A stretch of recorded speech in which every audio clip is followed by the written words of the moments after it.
Hello everyone, I'm Teacher Michelle and welcome to another episode of Unang Math. This is episode 60 and this is about evaluating expressions. When you see or hear these two words, it seems new or difficult to understand. But you're wrong. Actually, we already use or apply the concepts of evaluating expressions in our previous episodes. We just didn't say that those are examples of evaluating expressions. Okay, in math, when we say expressions, these are mathematical statements that have two or more terms containing numbers or variables or both separated by an operator in between. Evaluating expressions simply means substituting number for each variable and perform the operations. Okay, for you to understand the concepts of evaluating expressions, let's give an example. We will find the value of an expression, and this example is about the standard weight calculation method. Okay, if the height is represented by variable h, okay, standard weight, or to find the standard weight, this is equal to 0.9 times the difference between the given height and 100. Okay, let's say height is 165 centimeters. Okay, let's find the value of this expression by substituting 165 for the variable h. So we have 0.9 times, okay, 165 minus 100. 165 minus 100 is 65. So this is 0.9 times 65. So the value of this expression is 58.5 kilograms. So what does it mean when we say substitution? Substitution is replacing variables with numbers in equations involving variables.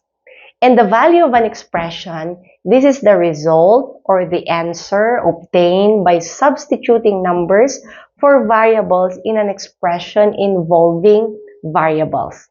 This expression x plus 3, x here is the variable. Okay, again, x is not the only variable. Variable can be represented by any alphabets or letters. So A, B, C, and so on are also variables. Okay, 3 here is the constant.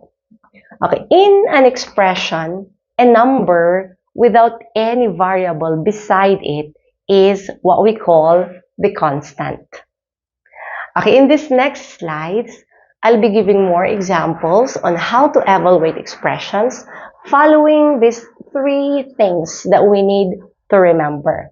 Okay, first, if we are evaluating expressions, we need to restore the omitted multiplication symbol. Okay, later on, you will find out how and why do we need to restore the omitted multiplication symbol. Okay, second, when substituting a negative value, parentheses are necessary.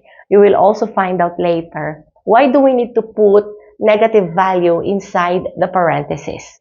Okay, third, retain the division symbol when necessary.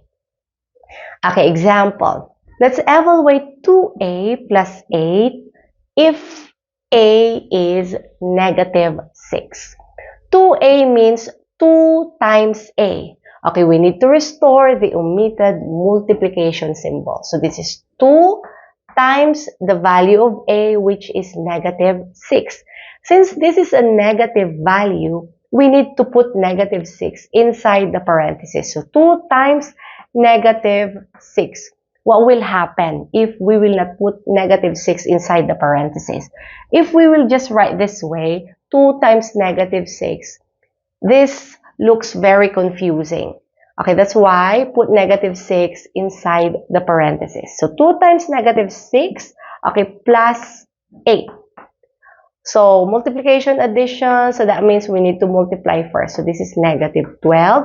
So negative 12 plus 8. So this is equal to negative 4. So the value of this expression is negative 4. Okay, next example.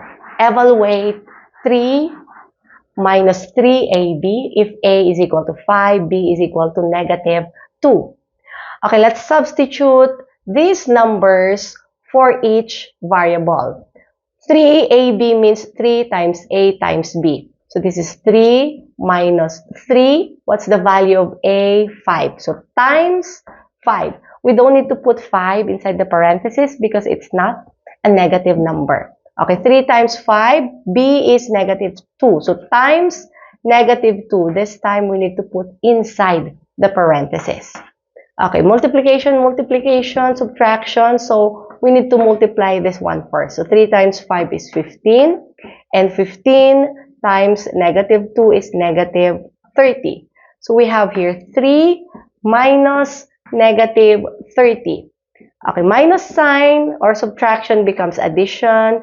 Negative 30 becomes a positive 30. So this is positive 33. So the value of this expression is positive 33. Okay, how about this next example? If x is equal to negative 3, what is x raised to the power of 2 or x squared? Okay, take note the value of x is negative 3. So we need to put negative 3 inside the parentheses and it's raised to the power of 2. What will happen if we will not put negative 3 inside the parentheses? So if we will just write negative 3 and then raised to the power of 2 without parentheses, negative 3 raised to the power of 2 without parentheses, this is equal to 3 times 3, 9. And then we just attach the negative sign. So it's negative 9. But take note, it's negative 3. Value of x is negative 3 and it must be raised to the power of 2. So the correct one is put negative 3 inside the parentheses, raised to the power of 2. So this one is equal to positive 9. Okay, let's have this another example. Evaluate this expression. 4ab over a plus b if a is 3 and b is negative 2. So this is 4 times a, so the value is 3, times b is negative 2. Okay, how about a plus b? So this is 3 plus negative 2. Okay, 3 plus negative 2 is 1. Okay, how about the numerator? 4 times 3 times negative 2. So, both multiplication, 4 times 3 first, this is 12. And then 12 times negative 2, so this is negative 24. So, negative 24 over 1 or negative 24. So, the value of this expression is negative 24. Okay, now, this simple activity, let's evaluate 1 over x plus 1 over y. If the value of x is 5 over 6, value of y is 5 over 2. Okay, take note, this is a fraction. Okay, if we will write this way, 1 over x, value is 5 over 6. If we will write this way, 1 over 1 is 1 over 5 over 2. This looks weird and it's very confusing because we have two fraction bars here. Okay, remember 1 over x, this is equal to 1 divided by x. Okay, 1 over y plus 1 over y is equal to 1 divided by y. Okay, we apply multiplying by the reciprocal. Okay, first, x is 5 over 6. So this is 1 divided by 5 over 6 plus 1 divided by 5 over 2. Okay, get the reciprocal of 5 over 6 and 5 over 2. So 1 division becomes multiplication. Reciprocal is 6 over 5 plus 1 times reciprocal is 2 over 5. Okay, this is equal to 6 over 5 plus, we have here 2 over 5. Copy the denominator 5.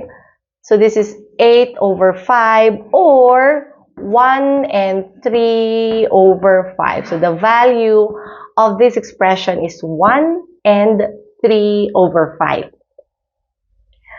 Okay, in this next problem, this one is for you to answer.